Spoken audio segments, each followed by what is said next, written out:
Hello, gamers. It's me, Workshop, D&D Daddy, D&D Hobbyist. Bringing you an update for my October Sunday monthly. We had the problem that most hobbies have, scheduling. So we waffled on the date back and forth. Initially, everybody could do it, and then people couldn't do it, and then we move it up. Nope, can't do that. Bounce it around. Eventually, we did manage to play, and everyone was there. I had four players. So my four players right now are Kellen and Mike and Dayton and Paul. So sausage fest, but what are you gonna do? Uh, my wife and daughters make up for it. We they balance it out. So everybody was here pretty much on time. We played in the backyard. A little cold. It was a little cold. It was a little precipitous. One good thing about West Michigan, uh, count on the rains, especially in the fall. We made it through a little sprinkle, and then towards the end we actually moved onto the porch, but it went really well. We're still in Mines of Phandelver, and this time we got to run my OP. We got to run my original content, and it went really, really well. It was awesome. So I was trying to get people to engage more on Discord. Um, I was letting them know things they could do. I was suggesting, you can get anything that you want in Phandelin, but you will be picking up in Thundertree. Nobody did anything. Nothing. So I reiterated all of those things when we were in person. Again, no one did anything.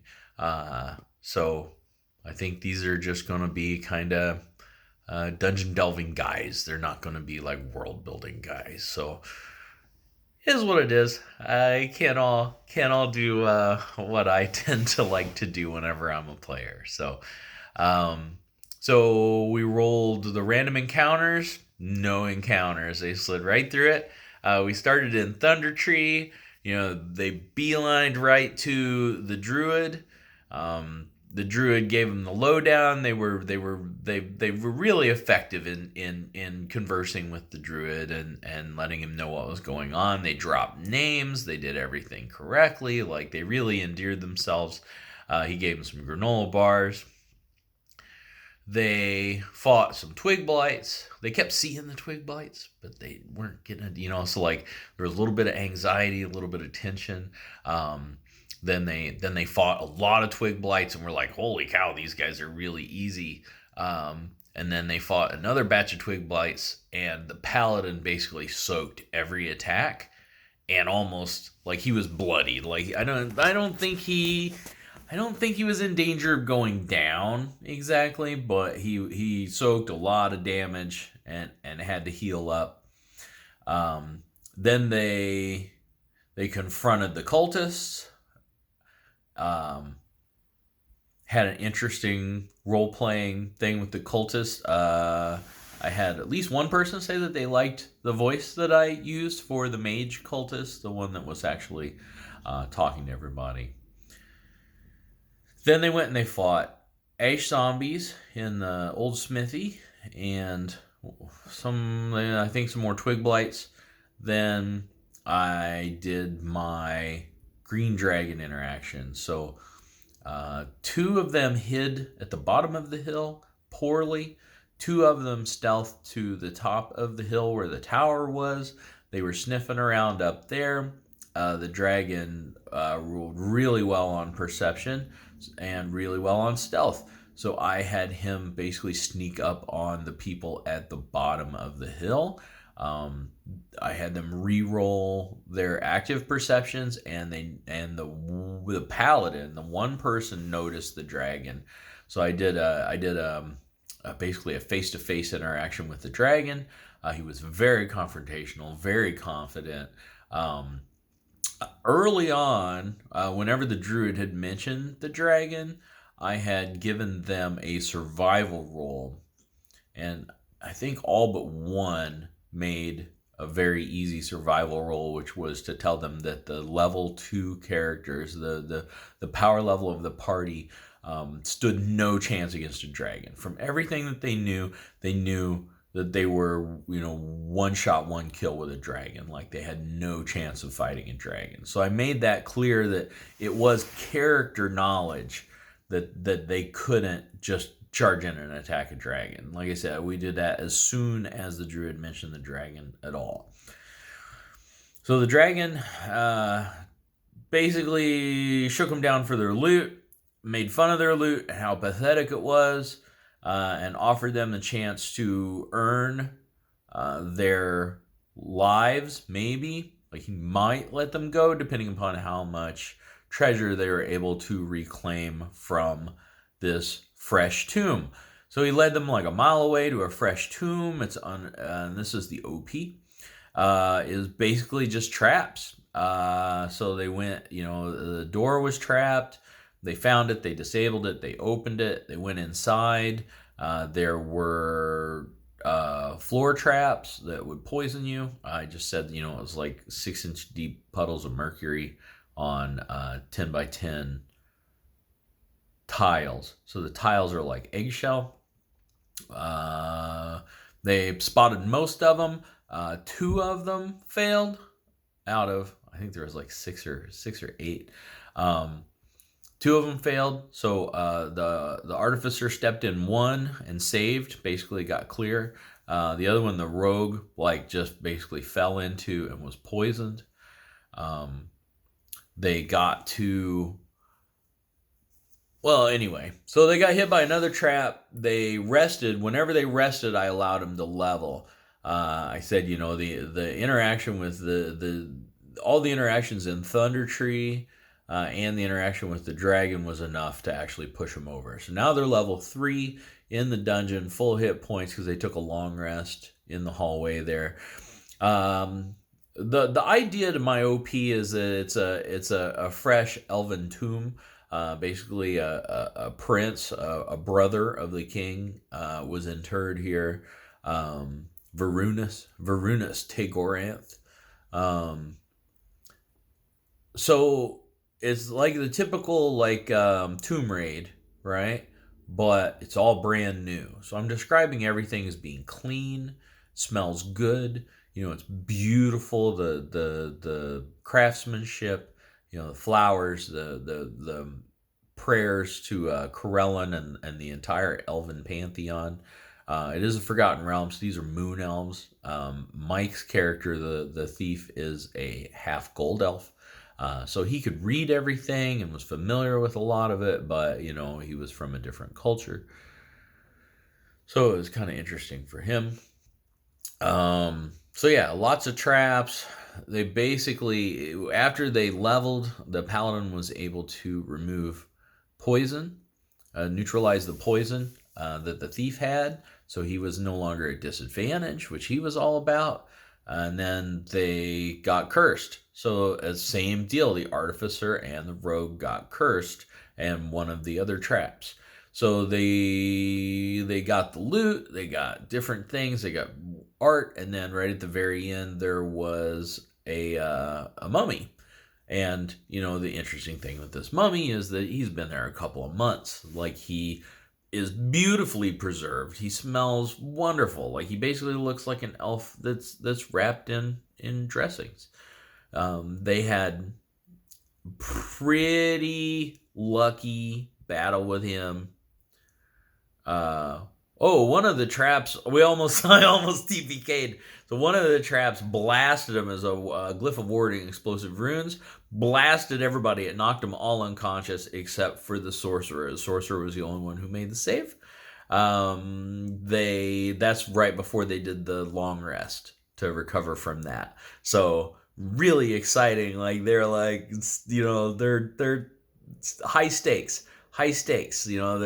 They're going down. They're surrounded by death. Death's pushing them forward, and death's pushing them backwards. It went really well. They fought the mummy forever. Forever they fought this. So many. The thief is usually the main damage dealer. He didn't have a magic weapon, and because of the curse, a lot of the time he was not acting at all. Um, it was really something. Once they realized fire was the way to go with the mummy, they burned him pretty good. Were able to overcome the challenge of the mummy. Um, they all felt a little guilty because they know this is not a bad guy. They know like the Elven Pantheon's chaotic good.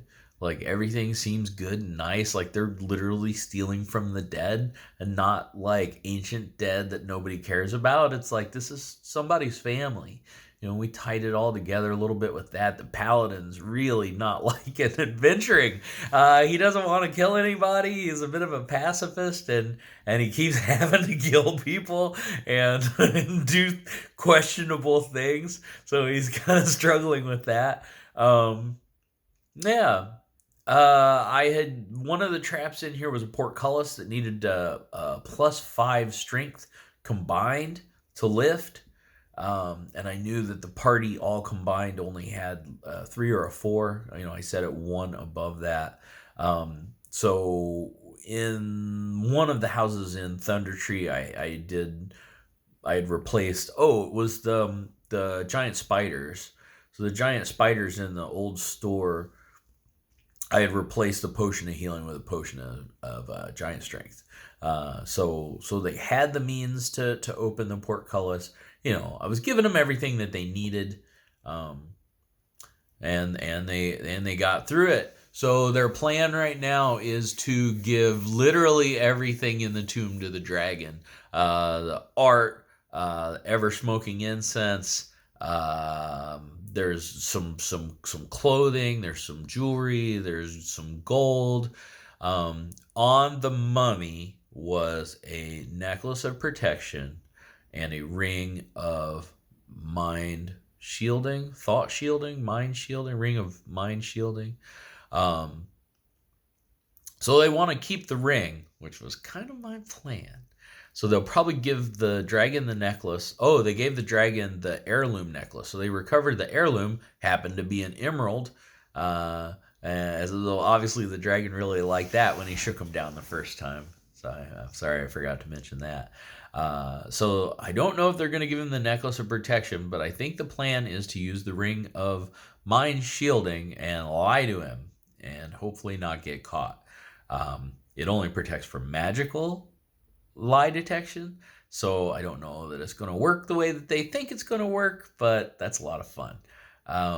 So the whole premise for all of this tomb was to give them the ring of mind shielding. So a ring of mind shielding, if it's worn at the time of death of the wearer's soul gets trapped in the ring. So right now, the artificer is going to wear the ring. They haven't attuned to it yet. My plan is, whenever they attune to it, they're going to notice this presence. So they're gonna hear Elven inside their mind. And as time goes by, Varunus is going to regain his faculties. Right? He's been dead. He's been dead a couple months, and he was a mummy. So he's not necessarily all there. So he's going to start out speaking Elven, which Gerbo doesn't speak. He's going to make accusations and stuff. Eventually, I haven't really determined a timeline. He will remember how to speak Common, and I don't know. It's an opportunity for role playing. It's an opportunity for an adventure hook. I have some ideas about him and companions, but we shall see. That was kind of, yeah, I'm really excited about that. I think that's the best part of that item. The weird part is, like, I had to give it to Gerbo, like, don't read the description. So obviously he's probably going to read the description, but it is what it is. Everybody had fun. I think we were all a little cold. I didn't get the usual compliments.